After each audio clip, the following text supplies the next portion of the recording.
to talk to us a little bit more about this. Yes, she's happy to be back on the show, and I really enjoyed having her on a few weeks ago.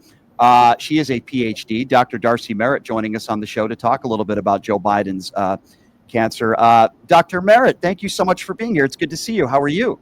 I'm well. Thank you, Brian. Thanks for having me again. And sadly, under these circumstances, but I'm glad to be on your show again and see you. Yes, it's good to see you as well, Doctor. And what was your first reaction when you heard about this cancer? It's heartbreaking. It's heartbreaking because I have a lot of respect for this man. And I think that it's not even debatable that he is one of our most positively consequential presidents we've ever had, at least in my lifetime. Obviously, people, some MAGA folks might take exception with that, but there's facts to back that up. There are receipts. And the man has endured trauma his entire adult life. Yep. Starting from, minutes before stepping into public office, losing his wife and baby girl. And it's just been series after series of traumatic experiences, including bouts with cancer and with family members. And so it's just heartbreaking. And it's more heartbreaking that people are, as I was saying yesterday, like, I wonder how long it's going to take for people to say something callous or mean. And I guess it didn't take very long. No, it didn't. It didn't, Doctor. It didn't, Darcey. And, I was just talking about that, but these aren't just social media trolls, right? That would be obvious. We're talking about elected officials. I played audio from Senator Rick Scott, who's saying that he believes this was a cover-up, and they knew about this a long time ago. And yet I did just a little bit of fact-checking on this. When it comes to prostate cancer, up to 25% of those who get PSA test, it flows under the radar. It goes completely under the radar. And then I listened to Representative Warren Davidson, who, of course, is another Republican, who said this is a cover-up. The cancer diagnosis is part of the whole scheme.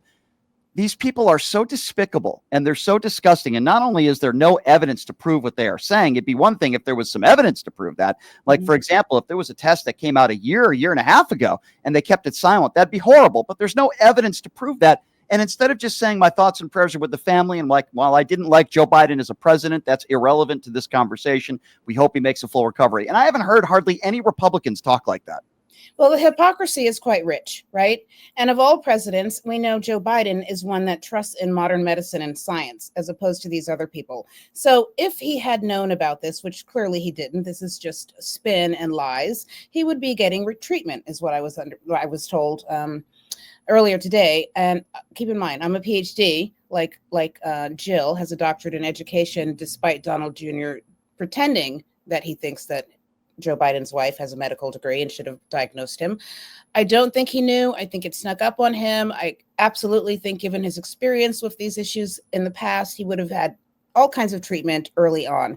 So it's just very sad, and we're focusing on the wrong thing. What we need to be focusing on is being kind to this family, honoring the legacy that he has given to this country, and all hope's not for lost, right? So this is treatable. We don't know what's going to happen. We should not speculate. Is it dire? Is it scary? Absolutely.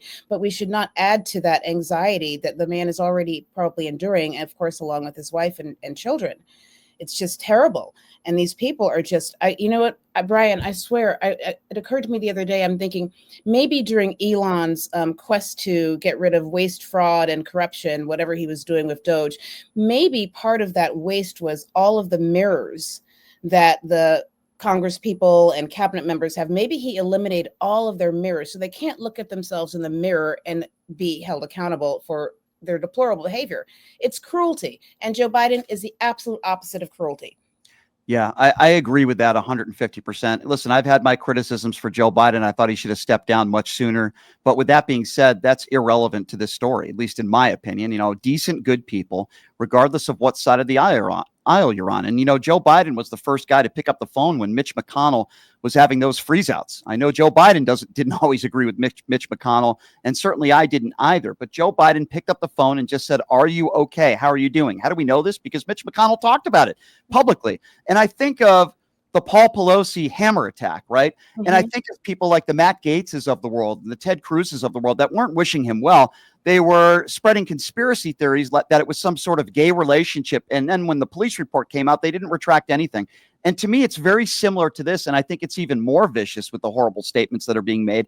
And I think it just goes to show you, Darcey, that these are just horrible people. Let's be honest. These are just horrible people. You are a horrible person. If you heard that Joe Biden had cancer and the first thing that you did was attack the family and come up with conspiracy theories or wish him the worst, you are a horrible person. Absolutely. But how did we end up with so many of these people with their hoods off being so horrible?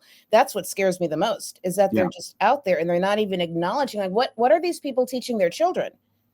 I don't understand. What are you teaching your children? How do you be kind? Like, Joe Biden is the example of that. Donald Trump is the opposite of that. And I don't understand how people can be so mean and just have horrible souls. This is not, there's never a time to talk poorly about somebody that's done good works for this country, but especially when they've been given such a horrible diagnosis. But even so, I agree with you, Darcey. But even if you think that they've done bad things for the country, even if you thought that they were a bad president, right? It's still, to me, no excuse to be gloating and attacking the family during this very difficult time where Joe Biden in his early 80s was diagnosed with cancer that has reached the bone, which is not good. I mean, we hope he makes a recovery, but that's not good news. Yeah. And the first thing that enters your mind is, oh my God, they knew about it. I mean, Laura Loomer, who I just think is a despicable human being. She goes on social media. She says, I told you he was dying. I told you. I've been telling you this for 6 months to a year. And I'm just thinking to myself, you are just an awful human being. She's trying to get clicks and make money off of nonsense. Honestly, I don't understand how these people exist. Like, I don't know how they, again, how do you look at yourself in the mirror knowing that you are being so cruel? I mean, and then think about, nobody has any empathy. Was that taught to folks? Do they have any empathy? You are correct. Even if Donald Trump sadly got some horrible diagnosis, I would not wish the man ill will. Right. I just would not. Does he drive me bananas? Yes. Is he horrible? Absolutely. But I don't wish him ill will. And so only bad people wish others ill will. If you're just joining us, PhD, Dr. Darcey Merritt, talking to us about obviously the announcement late yesterday that Joe Biden has cancer and it's reached his bone. Darcey, I think this is the fundamental difference in 2025 between most Democrats and Republicans. Maybe not all, but most. A lot of MAGA Republicans want to own the libs. They want libs to suffer. I believe some of them feel the same way about the trans community. Some of them feel the same way about the gay community. They want people to suffer that are not all in for Donald Trump. I don't think there might be some Democrats that feel that way about Republicans, but certainly not as many. A lot of liberals and a lot of Democrats that are in office do not want MAGA Republicans to suffer. They want everyone to get the health care that they deserve. They want everyone to have a fair shake, as they say. They want everyone to have a equal playing field, no matter what the color of your skin is or no matter what your gender is.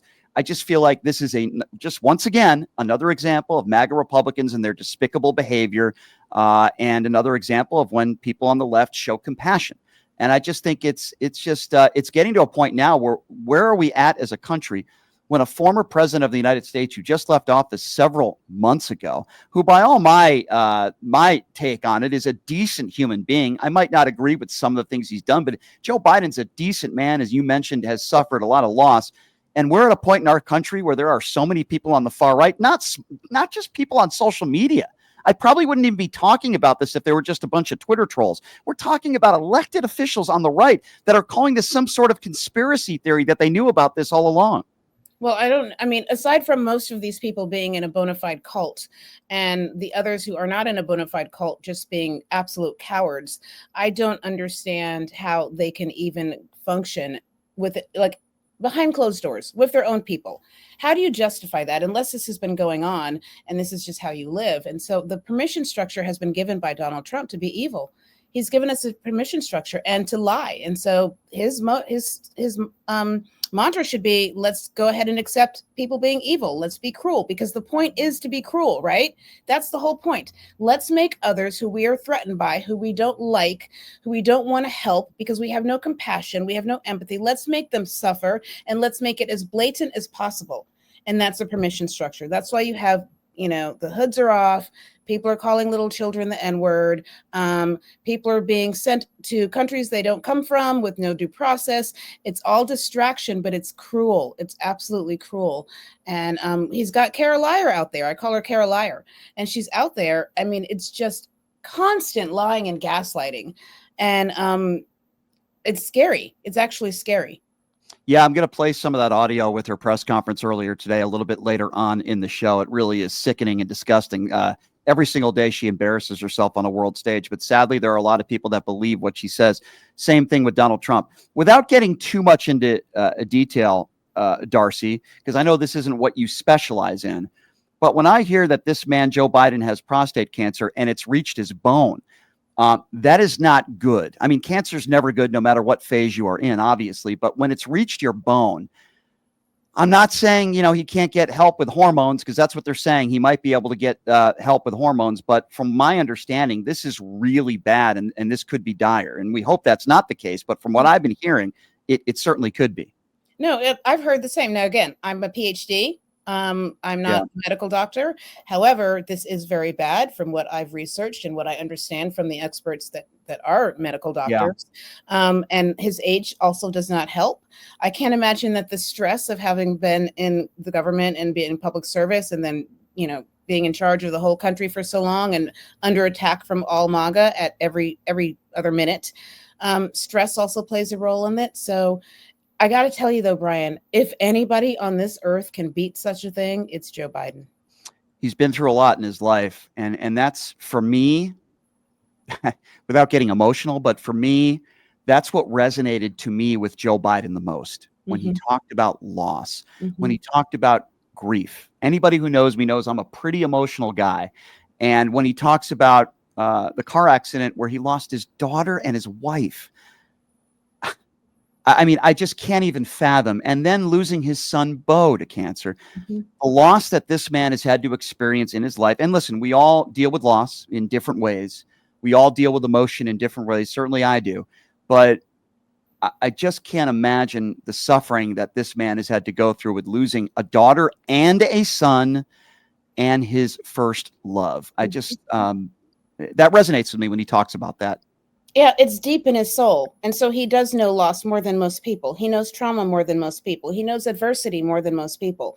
And so that gives me hope for him in terms of his resilience to get through this. Now, as you said, it's dire for sure, particularly because of his age.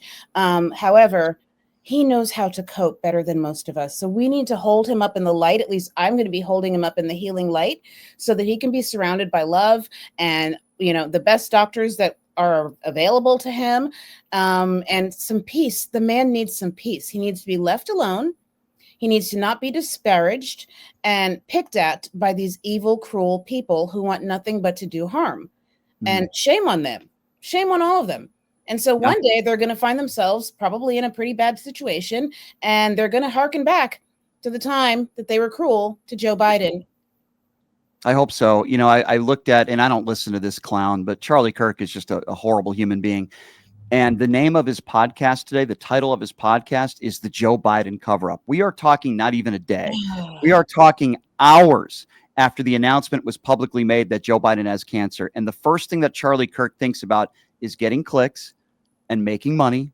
And most people on the far right with large platforms are doing the exact same thing today. They're not being compassionate. They're not being caring because they're bad people. And we talked about that. But that was the title of Charlie Kirk's podcast today. And before we let you go, what would be your final message to some of these people?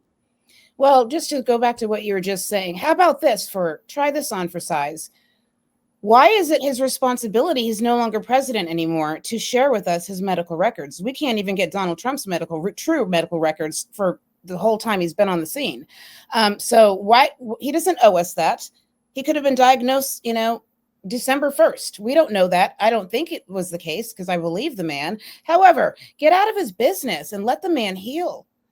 I completely agree with you. So my final thoughts are just that we need to push back on all of this, this cruel language and rhetoric that people are spewing out. And I think, as far as I'm concerned, I'm going to continue to talk about all of the good things that Joe Biden is and his family, and how he has given us an example of compassion and care and sensitivity and empathy in times of trouble.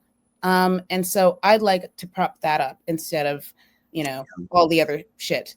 Sorry. Yeah, that's okay. Well, Doctor, I'm so glad that we met virtually and that you're a fan of the show and you won the contest to do a segment with me. And I just think you're awesome. You're the best. And I appreciate you very much. And I'm with you. I'm with you 100%. I'm with you too, Brian. I adore you. Thank you. All Thank you, right. Dr. Darcey Merritt. I always appreciate it when she comes on. Now, this is her second appearance. She is just great. We spoke over the weekend, and she's just awesome. And I certainly consider her a friend, and she will definitely come back very, very soon. Hopefully she's willing to, and I appreciate her so very, very much.